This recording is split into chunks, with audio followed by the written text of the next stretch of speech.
Hello बच्चों, good morning. कैसे हैं आप लोग? उम्मीद करते हैं आप लोग अच्छे से होंगे। तो बच्चों, आज हम लोग गुडविल के वैल्यूएशन का थर्ड और लास्ट मेथड पढ़ने वाले हैं। ये मेथड है बच्चों हमारा कैपिटलाइजेशन मेथड।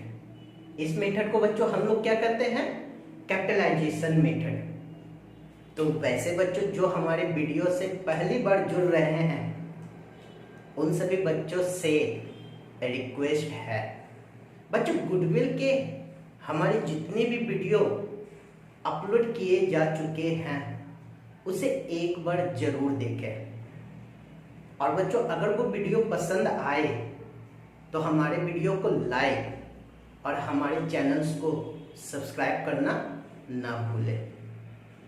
तो बच्चों स्टार्ट करते हैं हम लोग गुडविल के वैल्यूएशन का लास्ट मेथड जो है हमारा कैपिटलाइजेशन मेथड। अब आपके मन में ये बातें आ रही होगी, सर कैपिटलाइजेशन का मतलब क्या होता है? कैपिटलाइजेशन कहा किसे जाता है? आसानी से समझिएगा बच्चों, आसान है। कैपिटलाइजेशन का मतलब होता है कैपिटल रिक्वायर्ड। इसका मतलब ये हुआ कि हमें कितने कैपिटल की जरूरत है, हमें कितने कैपिटल की जरूरत है। अगर नॉर्मल रेट ऑफ रिटर्न से हम एक निश्चित प्रॉफिट अर्न करना चाहते हैं तो जो निश्चित प्रॉफिट अर्न करने के लिए नॉर्मल रेट ऑफ रिटर्न से जितने कैपिटल की जरूरत होती है बच्चों वही कहलाता है कैपिटलाइजेशन। उसी को हम लोग क्या कहते हैं? कैपिटलाइजेशन कहते हैं। इसका सिंपल सा मतलब यही हुआ कि अगर मुझे प्रॉफिट अर्न करना है, जितना मेरा रिक्वायरमेंट है प्रॉफिट का, अगर मुझे वो प्रॉफिट अर्न करना है तो नॉर्मल रेट ऑफ रिटर्न के बेस पर मुझे कितना कैपिटल की जरूरत होगी ताकि मैं उस प्रॉफिट को पा सकूं, उस प्रॉफिट को अचीव कर सकूं, वो प्रॉफिट मुझे मिल सके। तो इसी को बच्चों हम लोग कहते हैं कैपिटलाइजेशन। और ये जो वैल्यू आता है बच्चों, ऐसे वैल्यू को हम लोग कहते हैं कैपिटलाइज वैल्यू। ऐसे वैल्यू को हम लोग क्या कहते हैं? कैपिटलाइज वैल्यू कहते हैं। तो इसे समझिएगा, एक एग्जांपल से समझा रहे। जैसे कि मान के चलते हैं कि मैं प्रॉफिट अर्न करना चाहता हूं, मैं प्रॉफिट अर्न करना चाहता हूं 50,000 रुपए का, और नॉर्मल रेट ऑफ रिटर्न जो मेरा दिया हुआ है, यानी नॉर्मल रेट ऑफ रिटर्न जो मेरा एक्सपेक्टेशन है वो मेरा 10% का है।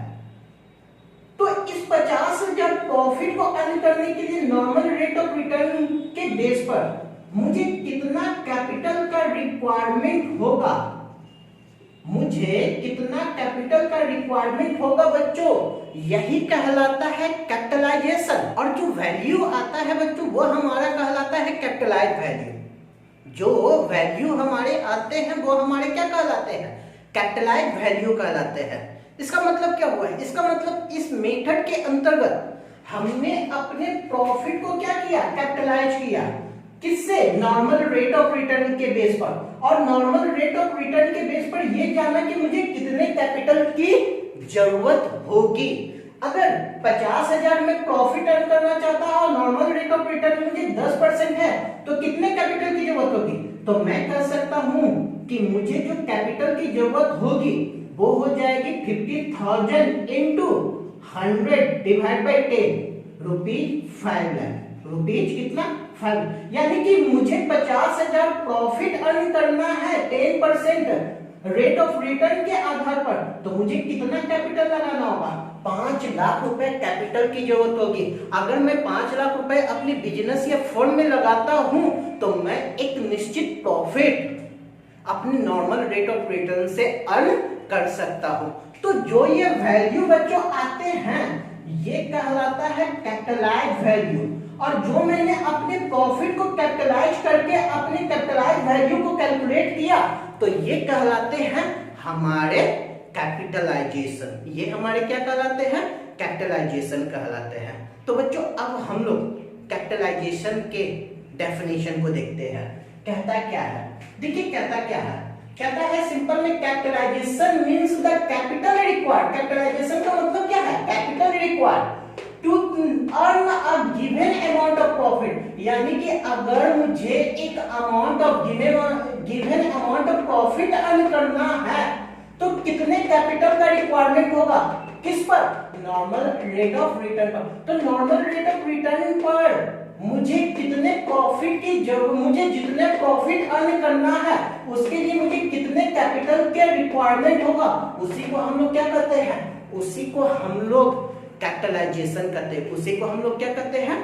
कैपिटलाइजेशन करते हैं। यह देखा जाए कहता है कि if a firm earn more profit by investing less capital, यानी एक फर्म अधिक प्रॉफिट अर्न कर रहा है कम कैपिटल लगा के, while another firm invest more capital to earn the same amount of profit, और दूसरी फर्म उतना ही प्रॉफिट अर्न कर रहा है लेकिन उन्होंने कैपिटल अधिक लगाया, तो दोनों के बीच का जो कैपिटल का डिफरेंसेस होगा बच्चों वही हमारा क्या कहलाएगा?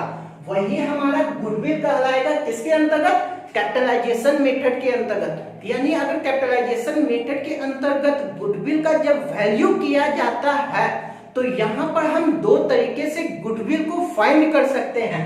एक कैपिटलाइजेशन ऑफ एवरेज प्रॉफिट और सेकंड को कहा जाता है कैपिटलाइजेशन ऑफ सुपर प्रॉफिट। इसका मतलब हुआ यहां पर हम एवरेज प्रॉफिट को कैपिटलाइज करके गुडविल को हम फाइंड करेंगे, या सुपर प्रॉफिट को कैपिटलाइज करके भी हम गुडविल को क्या कर सकते हैं? फाइंड कर सकते हैं। तो इसके लिए सबसे पहले हम एवरेज प्रॉफिट के बेस के आधार पर देखते हैं कि गुडविल को हम कैसे फाइंड करेंगे एवरेज प्रॉफिट के कैपिटलाइजेशन के बेस के आधार पर। तो उस सिचुएशन में हमें कुछ स्टेप्स को क्या करना होगा? फॉलो करना होगा। सबसे पहला स्टेप क्या कहता है? कैलकुलेशन ऑफ एवरेज प्रॉफिट या एडजस्टेड प्रॉफिट। बच्चों ये एवरेज या एडजस्टेड प्रॉफिट मैंने फर्स्ट मेथड में आपको बता रखा है कॉन्सेप्चुअली। तो अगर एडजस्टेड या आपके एवरेज प्रॉफिट नहीं समझ में आते हैं तो बच्चों प्लीज रिक्वेस्ट है कि वो वीडियो आप जरूर देखें। सेकेंड आता है कैलकुलेशन ऑफ कैपिटलाइज्ड वैल्यू। अब कैपिटलाइज्ड वैल्यू मैं कैसे निकालूंगा?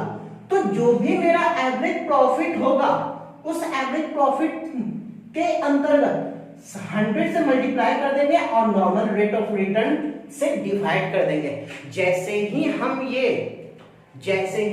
ये फॉलो करेंगे तो हमारे क्या आ जाएंगे? कैपिटलाइज्ड वैल्यू आ जाएंगे। जिस प्रकार से मैंने यहाँ पर कैपिटलाइज्ड वैल्यू कैसे निकाला, तो जितना मेरा प्रॉफिट था उसे 100 से मल्टीप्लाई करके नॉर्मल रेट ऑफ रिटर्न से मैंने क्या कर दिया? डिवाइड कर दिया। तो क्या मेरा कैपिटलाइज्ड वैल्यू आ गया? सेम वही काम यहाँ पर करना है कि average profit into 100 divide by normal rate of return अगर मैं यूज करूंगा तो मेरा खुद ब खुद कैपिटलाइज्ड वैल्यू आ जाएंगे। थर्ड स्टेप हमें क्या करना होगा? Find out net asset. बच्चों नेट एसेट बताने, नेट एसेट को मैंने पिछले वीडियो में ही बता रखा है कि किस प्रकार से नेट एसेट को कैलकुलेट किया जाता है। फिर भी देखिएगा नेट एसेट इक्वल टू क्या होता है? All assets minus outside liability. यानी सारे के सारे एसेट्स में से आउटसाइड लायबिलिटी को माइनस कर दीजिए तो आपके क्या आ जाएंगे? Net asset. तब यहाँ पर बात है कि सर ये ऑल एसेट्स का मतलब क्या होता है?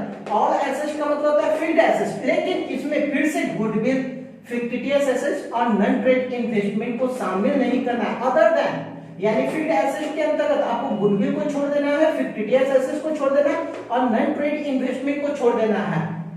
उसके बाद करंट एसेट्स क्या कर दीजिए? ऐड कर दीजिए। तो फिक्स्ड एसेट्स और करंट एसेट्स को ऐड कीजिएगा तो आपके क्या आ जाएंगे? ऑल एसेट्स आ जाएंगे। आपके क्या आ जाएंगे? ऑल एसेट्स आ जाएंगे। तो इसके बेस के आधार पर आप क्या फाइंड कर सकते हो? नेट एसेट्स फाइंड कर सकते हो। और स्टेप 4 में हम क्या करेंगे? Calculation of goodwill. तो गुडविल के लिए मैंने क्या बोला? जो भी कैपिटलाइज्ड वैल्यू आपके आएंगे उसमें से नेट एसेट्स को आप क्या कर दीजिए? माइनस कर दीजिए तो आपके क्या आ जाएंगे? गुडविल आ जाएंगे। या कह सकते हो कि जो भी कैपिटलाइज वैल्यू आपके आएंगे उसमें से कैपिटल एम्प्लॉयड को आप क्या कर दीजिए, माइनस कर दीजिए। तो कैपिटल एम्प्लॉयड को भी बच्चों पिछले वीडियो में हमने बता रखा है, वहां पर जाके बच्चों आप उसके कॉन्सेप्ट को समझ सकते हैं। तो इस प्रकार से बच्चों एवरेज प्रॉफिट को मैंने कैपिटलाइज करके अपने गुडविल को क्या कर दिया, फाइंड कर लिया।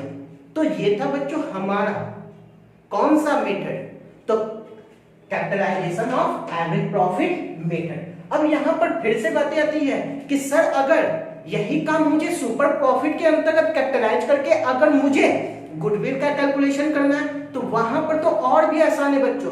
सुपर प्रॉफिट आपको निकालने आता है, अगर नहीं आते हैं बच्चों तो पिछले वीडियो को आप जरूर देखिएगा जिसमें मैंने सुपर प्रॉफिट मेथड को बता रखा है।